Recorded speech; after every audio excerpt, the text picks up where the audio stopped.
She reads to me as well sometimes. I like that. In Africa, wore Khaki, khaki that's it. coats, not red. Khaki means dust colour, not So easily. seen by an enemy. That's right. I'm Natalie. I like going home on Fridays, especially when we're going camping. Right one, put the poles in other side of this one. Put those up in the corner as well. Okay. Right, now hang on a minute, Anne. Let me get the tent in first. Take that out one. That's it. There are lots of things to get into the car, so we all have to help. Other side there.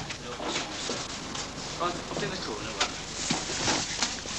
Get that in a bit flatter so I can see through the back. That's great. It's all right. Right.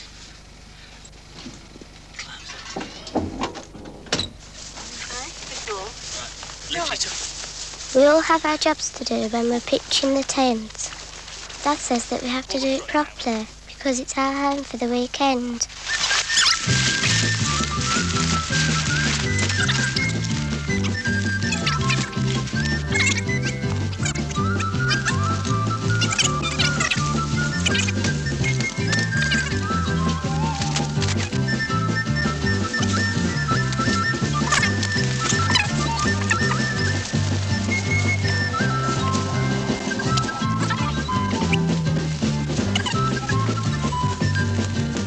It's hard work, and there's not much time to rest.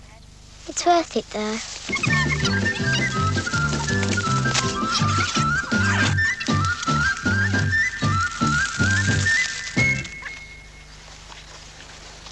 Mum, Dad and Warren like walking. I don't. I have to go there. They would have to choose a hill to walk up.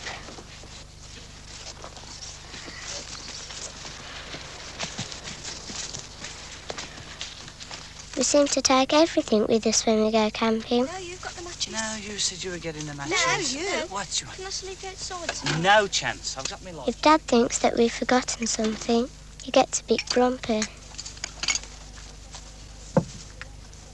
Me and Warren sometimes try to get out of washing our hands. We never manage it, though. Do you want any pickles? I'm always hungry after a walk. Mum likes us to have a good meal, even when we're camping. She says it gives us energy and helps us to grow. Have you tried spring onions, well? You thanked. I hope Dad enjoys that. It's his turn for the washing up. No thanks. Natalie? No? You'll have to have some more then, Graham. Thanks very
Come on.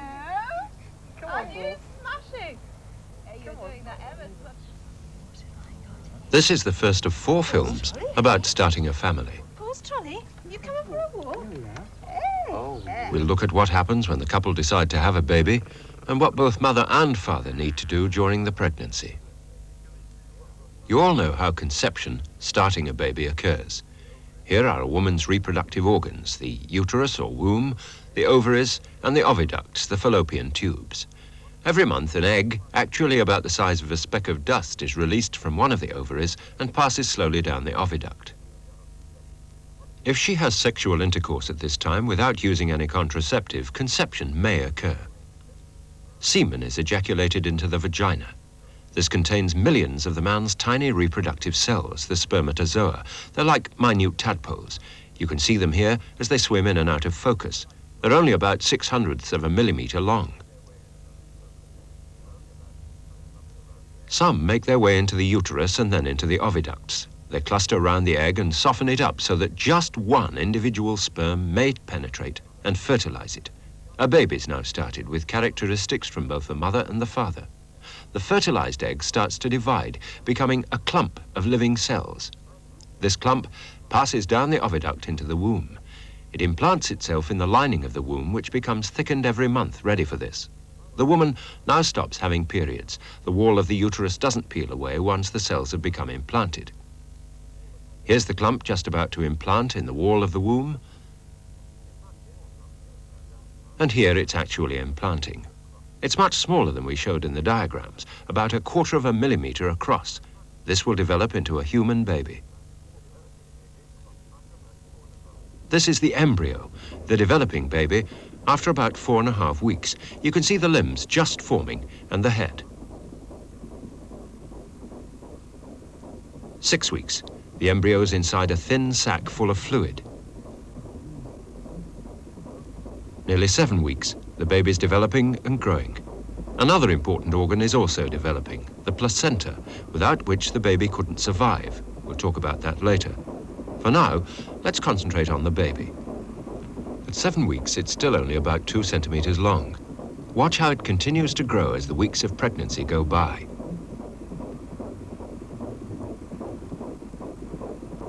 By the time it's 3 months old, it's now called a fetus. It looks more like a complete human baby, although it still has a lot of growing to do as it lies protected inside its mother's womb.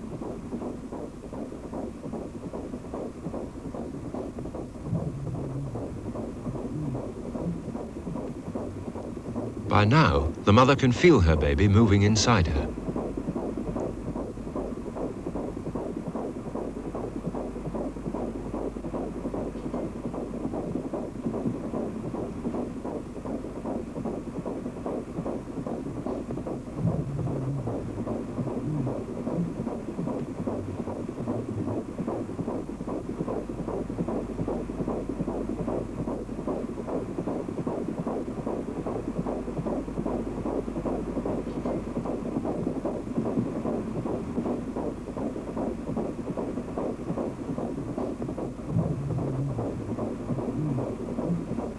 It's now almost ready to be born.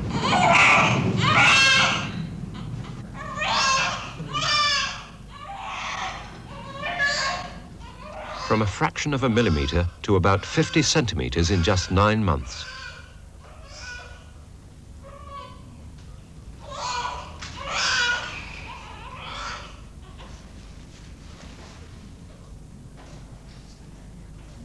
And now the baby can grow up. All babies need love and care if they're to grow up to be healthy, happy human beings.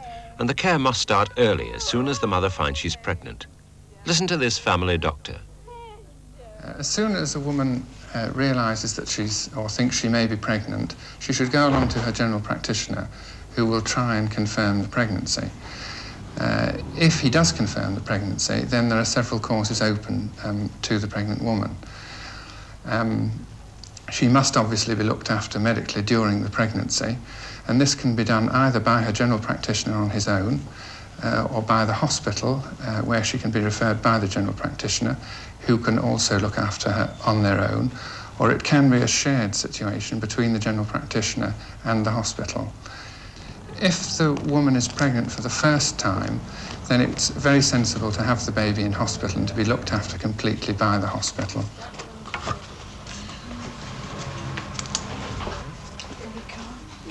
Let's look at what happens when a woman pays her first visit to the antenatal clinic at her local hospital, sent by her doctor. First time here, Mrs. Wall. How old are you? 26. Are you working? Yes. What's your occupation? Hotelier nurse. And your doctor's Dr. Fletcher? Yes. You just have a seat round the corner to the right. We do. The clinics are usually pretty busy, with women at various stages of pregnancy attending for their checkups.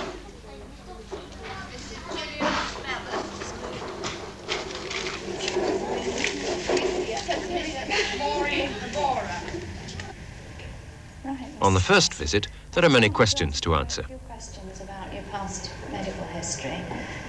Also, I want to ask you, when was the first day of your last period? The 28th of January, December. 28th of December? Yeah. You're not quite sure? No. It's important to try to find out when the baby's due. 28th of December, then. Now, about your previous illnesses, can you just tell me if you've had any of these illnesses at all? The hospital needs to know if she's had any illnesses which might affect her or her baby during pregnancy. Fever? No. Diphtheria? No. Or rheumatic fever? No. New patients are also examined by a doctor. Yes. How long have you been married? 3.5 years. 3.5 years. You have been taking oral contraceptive pill, have you? Yes. Since when? Since I got married. For 3 years? Yeah, for 3 years. When did you come off the pill? The 19th of May. Have you ever had any operations in the past? No, just on the ears. On the ear. All right, if I may, I want to examine your chest first. If you'd like to sit up for me there. It's important to know if there's anything wrong which can be put right. Right. Now I want you to take a deep breath in for me. And out. Sit down. I'm just going to take some blood off you and send it off for the usual examination. A sample of blood's taken for testing. It doesn't feel as bad as it may look. Bend your elbow now. Everyone must have this test to see what the blood group is and whether the disease syphilis is present, very dangerous to unborn babies. Other conditions needing treatment may also be revealed.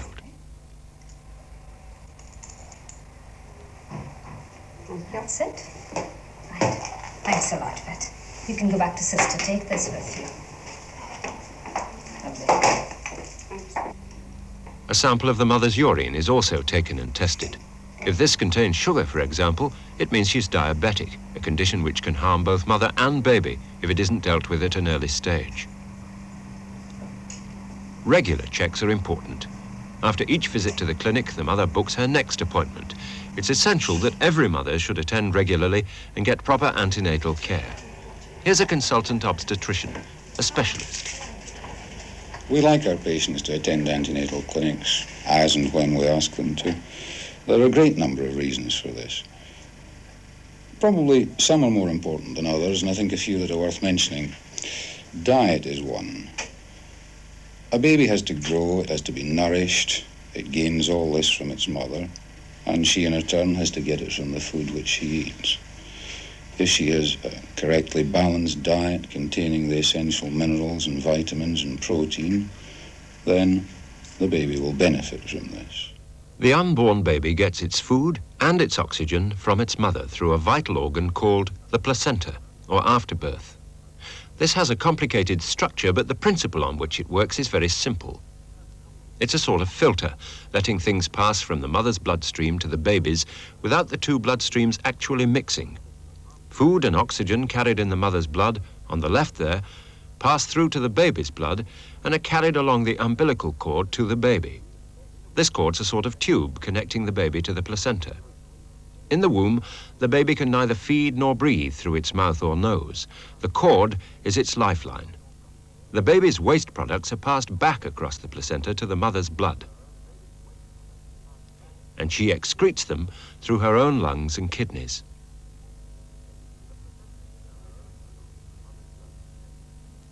The placenta can only do its job if the mother's blood contains the things the baby needs. Oxygen is carried by hemoglobin in the red blood corpuscles, and at every visit to the clinic, the mother's blood is checked to make sure it contains enough hemoglobin and she's not anemic. For this test, only a tiny drop of blood is needed.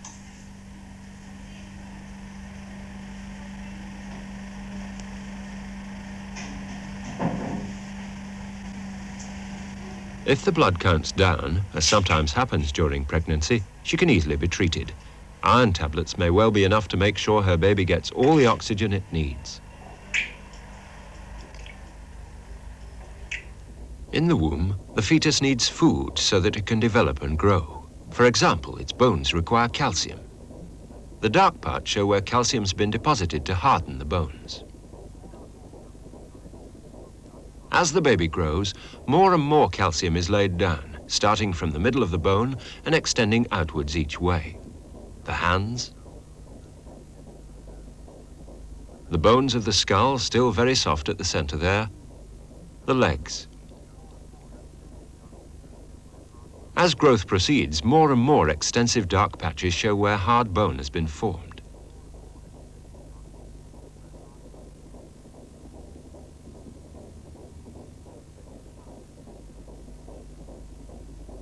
There's the baby's spine and hip bones.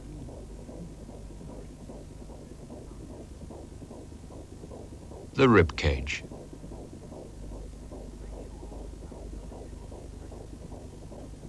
To make sure all this happens as it should, pregnant women need milk and cheese to provide calcium for their babies. Just one of the important items of diet an expectant mother should know about. Oxygen then, and calcium and other things the baby needs are passed across to the baby's bloodstream in the placenta. It has another function. It's also a barrier that protects the baby against unwanted things coming through from the mother, but it's an incomplete barrier. And unfortunately, some things can get through. I mean, you've heard that German measles virus can get through and cause damage to the baby. If a pregnant woman contracts rubella, German measles, the virus can pass across the placenta to the baby.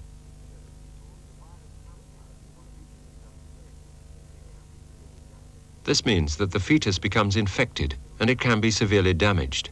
If it's less than 3 months old and still developing its limbs like this, these may fail to grow so that the baby is deformed and may be born deaf or blind. German measles is very dangerous in early pregnancy. Unfortunately, many drugs can get through the placenta. We know of the tragedies that have occurred in the past with this, and drugs are all, to a degree, suspect, and one would always advise any pregnant woman to seek medical advice before she takes any drugs when she's pregnant. I think we should include, under the broad term drug, alcohol and tobacco. Both of these can, in excessive quantities, have very undesirable effects on the baby. And if they can't be avoided entirely during pregnancy, certainly they should be taken in extreme moderation, because they both are not a benefit to the child. I wonder what it's going to be today. Other problems which we keep an eye out for in the clinic are those of the excessive gain in weight. She can eat too much as well as eating not enough or eating the wrong things, and this increases her likelihood to a complication which is fairly common and is called toxemia. This is a complicated disease that we don't fully understand, and it doesn't present with what we call symptoms at an early stage, something that the patient can feel. It's a disease we've got to go and look for to make a diagnosis early. Up-y-pop. Well, things are going quite nicely at the moment, but your weight's been creeping up again the way it did in your last pregnancy. Yeah. And you know that this can give rise to problems with the baby. Yeah. And I think what we've got to do now is try and get you to have more rest, watch what you're eating, cut down on your starches, your carbohydrates. We'll give you a diet sheet to follow for that. Yeah. And I think we should start and do tests on the baby, just to see that if your blood pressure does go up, whether it's having any adverse effect on the baby or not. Increased blood pressure may mean that toxemia is developing. And that's why all patients have their blood pressures taken every time they attend the clinic. Once again, by spotting possible dangers early enough, trouble can be avoided for both the mother and her baby. That's what antenatal care is all about.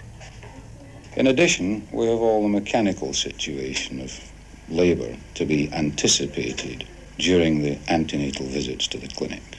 We want to watch the baby's growth, see that it doesn't become too big or that there is enough room for it to come through the birth canal and that it's lying in the right position. Just going to put some oil onto your tummy to start with. It's a bit cold.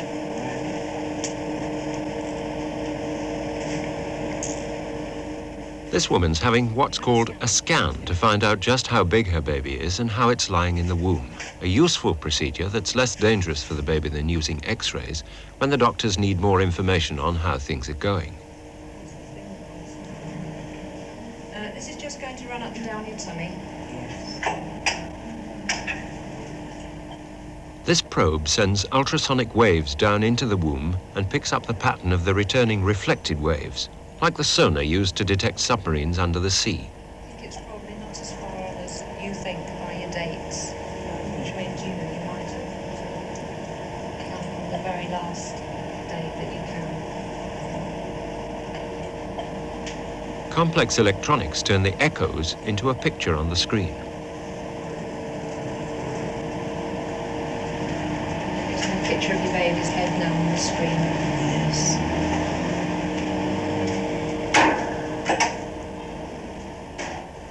An expert can interpret what the pictures mean. It may not look like a baby to you, but this is a sort of trace of the fetus which is lying inside the womb, like this. The scanner can show how near to birth the baby is, and if there are twins, say. It can measure the size of the baby's head using this top screen.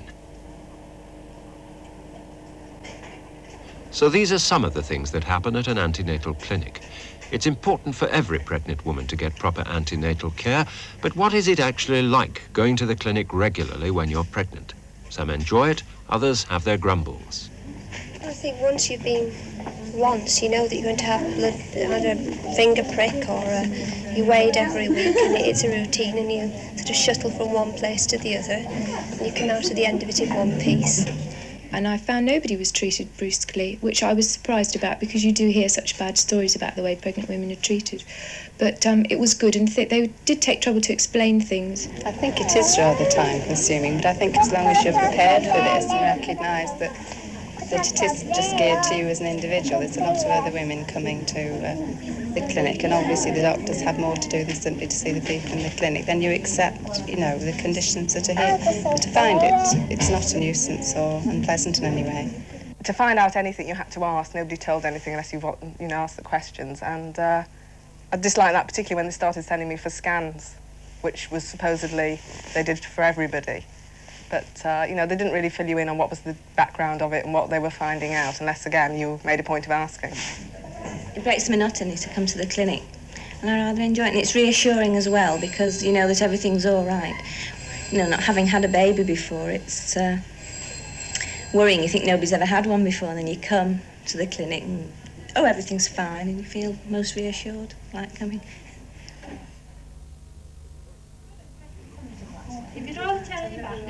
In the next film, we'll look at some of the ways in which women are taught to prepare for the birth of their babies, and we'll watch what happens when a baby is born.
We all know the sun is a great ball of fire in the sky. It has been there for centuries, rising in the morning, setting at night, and giving plant and animal life all the light and warmth they need. It's hot beyond anything we can imagine. So hot that in 15 minutes it pours down on Earth's surface enough solar energy to satisfy all man's demands for a year. What's more, it's energy that isn't going to run out by the end of the century. And for that reason alone, man would be foolish to ignore it. But here we are, late in the 20th century, and only just beginning to explore ways of harnessing the energy of the sun. This documentary, Here Comes the Sun, looks at a number of ways in which man might trap and use this energy. The warnings that come through from scientists and politicians are clear. We're not talking about an energy crisis that is years away. We're talking about an energy crisis that is with us now. What this means is that by the end of the century, we're going to be in great trouble if we've not discovered some new source of energy. We can't go on digging for coal and drilling for oil and gas indefinitely. And for all its early promise, nuclear energy has been slow to develop. It is to the sun we must turn. There it is, blazing away year after year, and offering what looks like a cheap supply of inexhaustible fuel. But what use have we made of it so far? It warms our greenhouses and a few solar panels for domestic heating, but that's about all. What the world needs urgently is some bold ideas, and it's such ideas that are examined in this documentary. In it, we see how a few very forward-looking men working with strange science fiction-like machinery are making real steps towards trapping solar power. The first project is in the Pyrenean Mountains, where long hours of sunlight can be guaranteed. Font-Romeu, population 950, altitude 6,000 feet, a rather ordinary Pyrenean ski resort, except for the strange edifice just down the road from the village school.